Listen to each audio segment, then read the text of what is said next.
Opie and Anthony Show. Wow, we got to go right to the phone. Celebrities just love the Opie and Anthony Show. Ricky Gervais. Yeah. Ricky, hi. And, I love being a celebrity.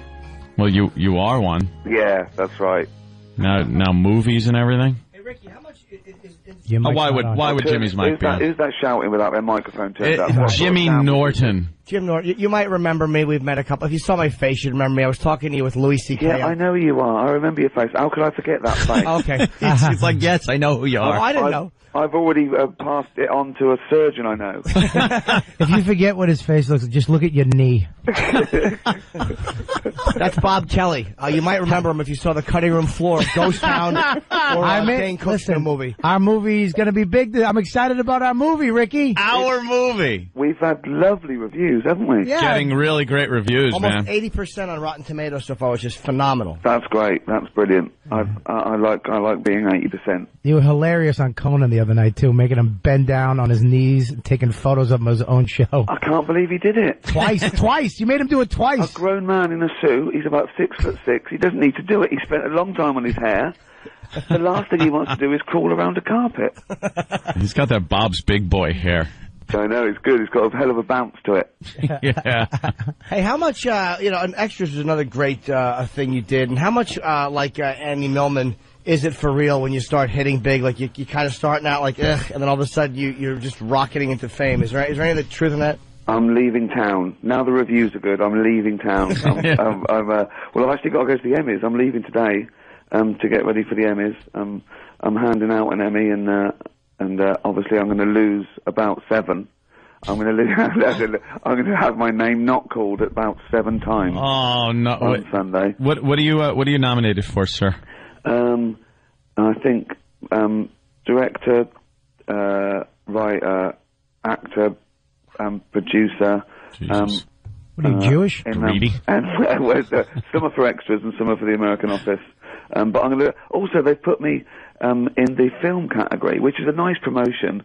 But I'm up against 4 Oscar winners. What are you up? What in the film category? Well, I'm up in the Extras special is actually in the movie category. Oh. They put it in the movie category because it was like 85 minutes long, which is nice and it is flattering. And we sort of secretly made a movie. I was sort of practicing, but then to be put up, I'm up against ridiculous actors, real actors. So I've got real no chance. actors. Who are you up against? Because I mean, Ralph Fiennes, Paul Giamatti, Pardon you. Wilkinson. Just ridiculous. they all stink. I'm tired of all of them. You got a great shot at winning. Who wants to see Ray Fiennes again? It's like, we get it. Oh, I like Ray Fiennes. He was great. Have you seen Bruges?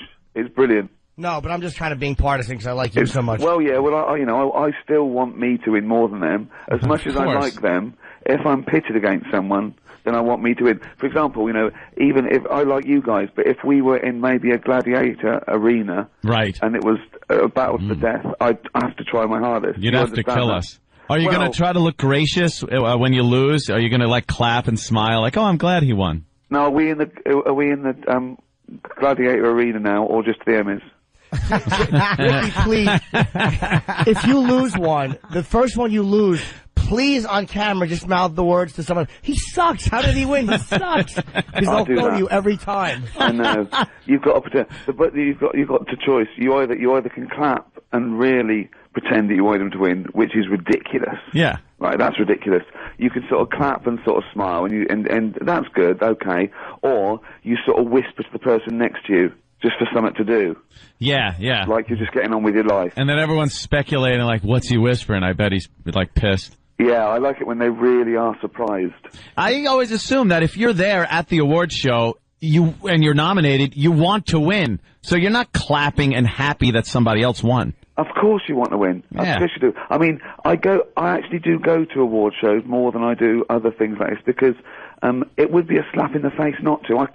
Unless I genuinely can't go, particularly something as big as the Emmys or the Globes and things like that. So I always try and go, but of course you want to win. Yeah. It's the only times when I'm torn. I thought Steve should have won the BAFTA because he was up against me and he was more the comedy character. So there I thought it genuinely probably would have been better to Steve to win because you know he's nothing without me, and it would be a nice little. Do you know what I mean? Steve Merchant, you mean? Consistently, I'm let down by my cast. I keep proving that I'm what keeps everything afloat. And to be honest, I think I'm carrying Ghost Town. If we're being totally honest, there was one construction worker that was there was like a string of them. They look like you know, have you seen Village People now? They look like that. Yeah, I've seen the cowboy walking around or something, but with his open chat. Yeah. Remember the day where you were getting chased in the park down that hill through the underneath the bridge? Yeah. I got yelled at by the director that day. Why? What did he say? Because you were on set? No, we were running down the hill, and I was a little heavier at the time. Right. Oh, did he? No, I think when he shouted, "Run, fatty," he was talking to me. No, I was running down the hill, and my arms started flailing and making circles. And I just ran by the camera with my arms like propellers. And people were laughing, and I was like, oh, my God, I just did something funny in the movie. And then all you hear is him go, why did he do that with his arms? And then, but he said to me, he said, you didn't look fat, he said you looked camp. Well, he actually walked up, he goes, why did you do that? I go, I'm fat. And I walked away. Which is the answer for every question. Was. Yeah. That's what I say, it's a disease now. Everything's a disease. I have no responsibility over this. I like to eat too much because my brain kicks in and says, eat that. And there's nothing I can do about it. Yeah, no one takes responsibility for anything anymore. You could just blame it on a disease, get a prescription for it. Well, I talk about this on the new podcast we've got out. That I said there's now with no political correctness, you see, that's gone crazy. There's no stigma at all. And I was saying I want people to shout me in the street fatty, and the papers picked up on that. All the British press are going, call Ricky fatty in the street. And I wanted to make it claim that I meant all fat people should be abused. Right, not just you. Yeah, exactly. Hey, on your podcast, I think they're number 1 through 5 on iTunes now. I know, I know. Yeah, they're huge. We've been 1 to 4 for about 2 years now, and this new one's come out and it's gone straight to number 1. So eventually I want to push everyone out the top 10, so it's just my chart. Just you selfish bastard. It's like when there's a pop band in like Eastern Europe that's at number 1 for 19 years because it's the only homegrown pop band. That's what I want to be like. So now, obviously, the reviews are coming in for Ghost Town. Very good. Now, what have you gotten a lot of offers coming in now? More movies? Well, do you know what? It hasn't really changed because, I mean, apart from this one, I've been turning down everything anyway for about 5 years, and I haven't been turning down films because they weren't good or they weren't right for me. It's just been a no because I've been busy. You know, I did The Office. I worked on that for 3 years, then Extras, and I just wasn't looking, and I'm still not looking because I'm doing my own thing. The next film that's out is This Side of the Truth, which I just finished writing and directing with Matt Robinson, and that's me and Rob Lowe, Jennifer Garner, Jonah Hill, Christopher Guest, Jeffrey Tambor, Tina Fey. It is like the comedy cast of the decade, you know, and so that's very exciting. And now you're part of that whole inner circle. Oh my God! Well, I'm not really part of any circle. You know what I mean? You're the only people that consistently invite me into your world. Everyone else just does it once and then says, let's just rest. Let's rest. We've talked a little too much. I think. What's that new movie about? This Side of the Truth. It's imagine if the world was different. Imagine if the human race hadn't evolved the gene for lying. What would it be like? There'd be no fiction, no art. Everyone would be brutally honest. And it's a very harsh world. And I come along and I'm a loser in this world and I'm beaten up by the world. But I discover I've got this genetic mutation and I can lie. And so I'm pretty invincible and I can get anything I want. Wow. That's actually a damn good idea. That's a great idea. Ricky, can I tell you something? Go on. I auditioned for that too. Did you? The guy standing on the thing screaming. Oh, yeah, the guy, the crazy guy, yeah. Would you leave Ricky alone and stop following him around to auditions? I didn't even know. I didn't. Where's your audition? In New York. Yeah, and I got a nice hot no. I got, thanks. No, you'd have been good for that. You'd have been good for that. I mean, the guy we got was good. I'm gonna admit that to you. I mean, we're happy with what we got in the can. But it would have been different. And I didn't know you then, did I? In the future, I'll pull a few strings. It seems like movies would be your thing because you kind of don't like staying on any one project too long. It seems. Yeah, movies are great because you sort of treat the work slightly differently. Not that I don't do this for television, but movies really are forever, and it seems like you might as well, really get them right, because you want them to be around. Like Ghost Town, it's a little movie, but what I think is nice about it isn't the opening weekend. The fact that I think it's like a little perennial classic. I think this will play for 20 years, hopefully. And me and Steve Merchant were very conscious of that. And I think it's because I came to it maybe with an older, wiser, fatter head on my shoulders. And we always thought we took out jokes that you wouldn't get in a year's time because they were a cultural reference. That's a good idea. We think that. And I think it still stands up. I know it's only been 5 years, but I think it'll be around in 20. There's nothing worse than watching a movie that it was a kind of a good movie that just has references in it, like, oh brother, what are you doing?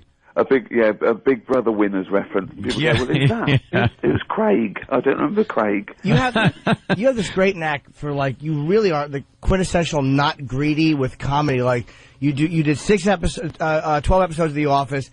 A phenomenal finishing 2-hour special or whatever it was, and you were done. And the same thing with extras. It's like you always finish like people really want you to do another season or whatever. You never get greedy with this stuff. Well, there's a few reasons for that. I mean, I've been let down myself. I hate this idea that if something's successful, you've got to milk it. I don't know why you've got to milk it. That's for other people, not for you. I don't know why. It's them thinking they're sort of milking you, not literally. That would be disgusting. And the other reason is, you do get bored quite quickly. But the main reason is that because me and Steve do it all ourselves, we haven't got a team of 20 creative producers. We don't use other writers. We put everything into it. It takes us months and months to write the scripts. Then we film it, and then we worry about the font on the back of the DVD, and it's really intense. Jeez, yeah. So, but the payback is the fact that we can put it on our shelf and say we did that, and that's the most satisfying thing. The sheer pleasure of having done it. It's funny too. Everyone tries to get these cringe moments in comedy, and you by far and away are the master of just uncomfortability. Being a douche. But I mean, like, where you really physically recoil watching when you're alone. And in extras, I think the moment that got me the most was when you're at the awards show and the doll of you is giving that awful, you haven't laughed, that horrible catchphrase, and the guy is trying to give this touching speech, and it's just, yeah, well, great, man. Well, I mean, I've always been aware of uncomfortable moments, but I've never got embarrassed myself. I mean, you guys the same. I think that we've got like this sort of shield, particularly if you're a comedian, but I feel discomfort for other people. And the worst thing for me is a bad sense of humour. If there's a group of people and someone makes a joke and someone else, and then someone makes a bad joke and it goes badly, I want to rewind time and go to him, don't say it this time. And I don't know why. I feel sorry for the coolest man in the world if he can't tell a joke. I feel sorry for a president. If he makes a bad joke, I want to go, oh, bless him. He could be bombing the shit out of countries. But if he makes a bad joke, I feel so sorry for him. Yeah. Yeah, there's something very revealing, and there's something totally naked about somebody in a social setting who is trying to be funny, and it just gets a 0, and there's that cold stammering after, and people just kind of look down at you can't look at each other. It hurts, doesn't it? It actually hurts. Oh, pain. Yes, like physical pain. Oh, you want to breathe deeply. Just you can't shake it off.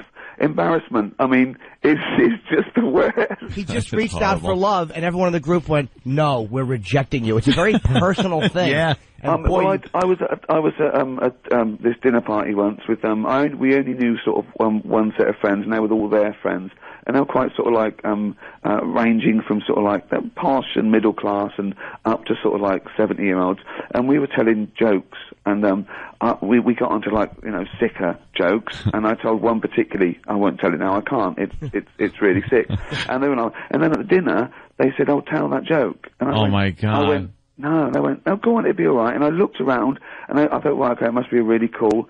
And I told the joke, and it went quiet, and they went, "Not that one." Well, be specific. I just told the worst joke in the world. Yeah, we embrace our bombs here on the show. Oh, they're fun, aren't they? But that was the fun with The Office. The Office was actually and we didn't say this at the time, but The Office was a comedy about comedy. It was much more about comedy than anything else, really, because in a social situation, that's what people try and fail at. That's what, you know, and it's just... It is the worst. It's the worst feeling in the world to bomb with a joke. Well, the beauty of David Brent was it was so like completely he would go, he gets it. He's having a laugh. Like you would always point at people who were just deadpanning and go, he's enjoying it. Completely unaware at what an ass he is. Also, of course, because he had that added pressure that he knew it was being filmed, so he had to be seen to be doing well. Because that's all he wanted it for. The little eye dart off to the camera. Exactly. Like looking over at the camera like that all uncomfortably. Well, I remember when we were making the show, I mean, we were such a slave to the realism, but more we had to keep reminding people that it was a fake documentary. Because if you take that away, it's quite an average, boring sort of sitcom where nothing happens. But when you realise that these people are, well, particularly David Brent, is doing it because he wants to be famous, it adds the biggest dimension. Yeah. And then when you see why Tim and Dawn are sort of being coy, it's because they're being filmed. It makes all the frisson comes to life, and it's so important. That's a great point, yeah, because if you just take it at face value... Yeah, I wouldn't even know what to make of it at face value. It might be funny, but when you do put it in that documentary...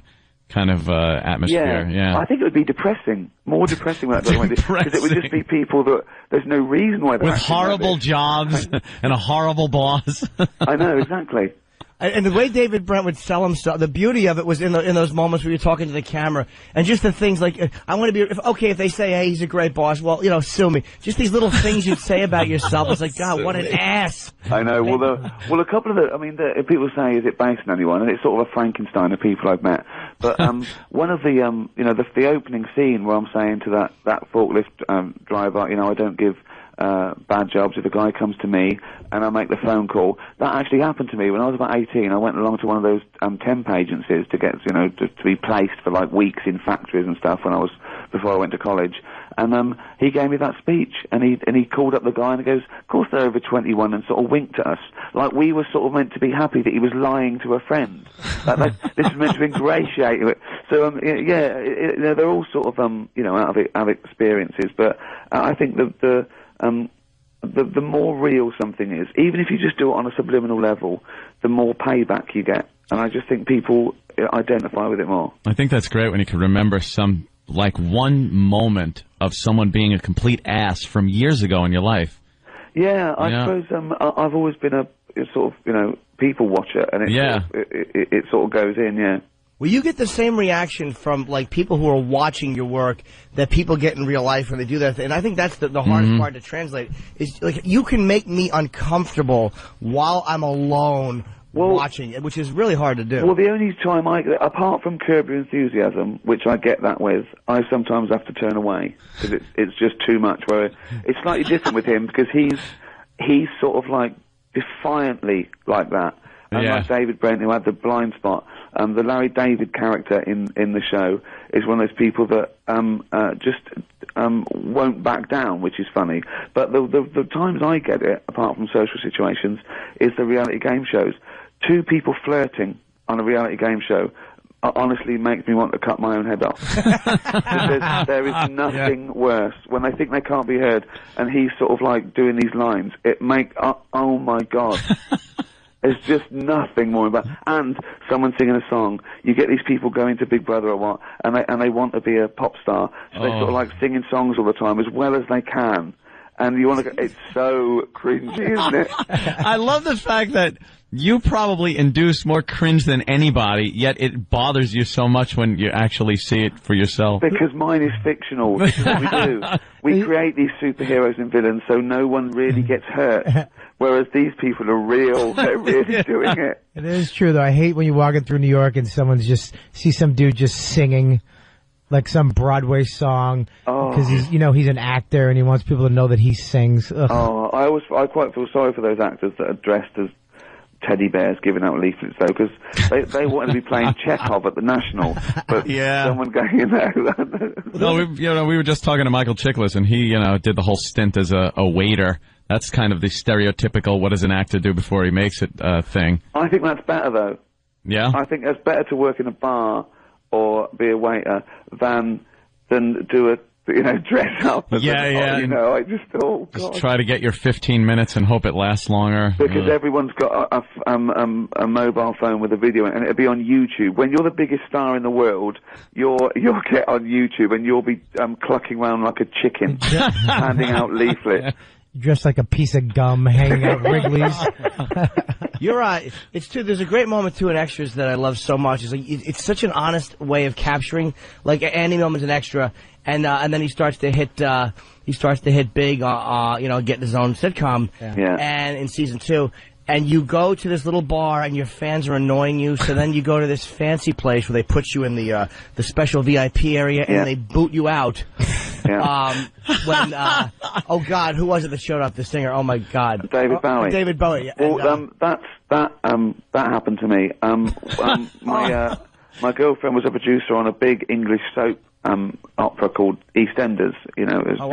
And we went along with some of those stars, right, when she was working on it. We went there, and they let us do in the VIP, just like that. They let us sit there, and then they came over and said, "You're going to have to move." We said, "Why?" I said, "Because Goldie Hawn's just come in." Oof. And they moved these soap opera stars out of the way for Goldie Hawn to sit there. What year was it? 1979? Who cares about her? 1969. It was about 1992. She was over in England. I don't know what she was doing. So it actually happened. But the David Bowie thing was sort of like that. I mean, obviously, I couldn't be accepted where I wanted to be, so I went back and got a little bit of adoration and from the idiots. Yeah. Yeah, but this at the end of the episode, he goes back to the small bar. But there's something really touching about that. It's like, these guys are really human. These people. It's like you don't feel like they're caricatures. There's something really touching about these guys because they're these zeros that like want to be loved and just they. Well, I think that's true, but I think if you scratch an actor or an actress just a little bit, you'll see something bad that's happened to them, and they really want a hug, and they really need love, and it's just, it's not all of them, but even the ones you think are all right, that they can turn on a sixpence, they can suddenly start shouting about their cappuccino being cold. And I'm always scared when I meet someone, like, are they going to be normal? And everyone I've met so far has been pretty sort of like stable, and I suppose it's the ones with talent that are okay. It's these. Guess you didn't talk to Bobby that long, huh? On the set. I'm in his movie, okay? Yeah, no, Let's be serious. You know what? I'm still thinking him sitting there with a hard hat on, and he obviously isn't, is he? No, a flesh-colored one. He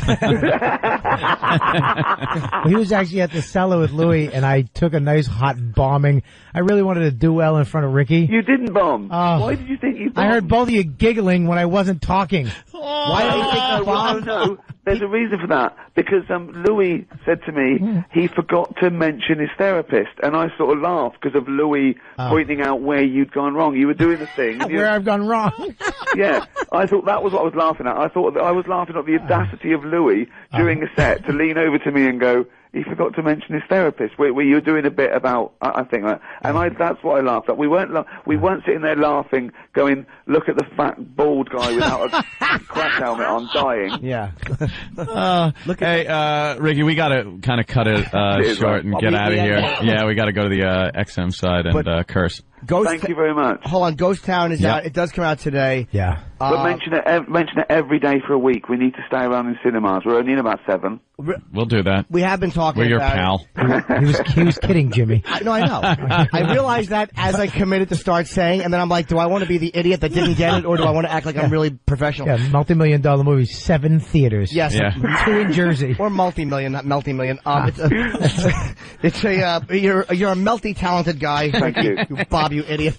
And numbers 1 through 5 on iTunes. And what can you say? The original Office and the extras. Hey, good luck at the Emmys, man. I really, really hope you beat all those Finnish bums. I really. And thanks for calling in and stuff. We were having a few issues, and Jimmy was a little upset. But I'm glad you called it. No, not at you, of course not. I'm going to try and pop in next time I'm here as well. Yeah, when you're in town, just I'll talk about you on my blog today, RickyGervais.com. I'll talk about the Opie Anthony show and all my friends in New York as I leave the city. Very good. Thanks, Ricky. Take it easy, Ricky. Good luck, man. Later, man. Bye. There we go. What fun. What a fun caller, man. I know. He's fantastic. And you can't help but just like dump adulation on the guy. He's too good. Because it's great. Everything he's done, I've watched. And I felt really sad at times and laughed. It's like, God damn it, I'm such a fanboy. And how does that, like you said, you're sitting alone. You're watching him in 2 dimensions, and you're just, you're cringing. So you've seen the original one? Oh, hell yeah. Okay. It's fantastic. You got into it after a while, right? Yeah. He's a complete douche. Yeah, but he's such a nice guy in person. He could totally be a dink if he wanted to, but he's just a sweetheart. Played it off like he does on the shows. He'd be an ass. What a sweetheart. Friendless. I'm going to hug him. I'm sorry, guys. I apologize. No, that's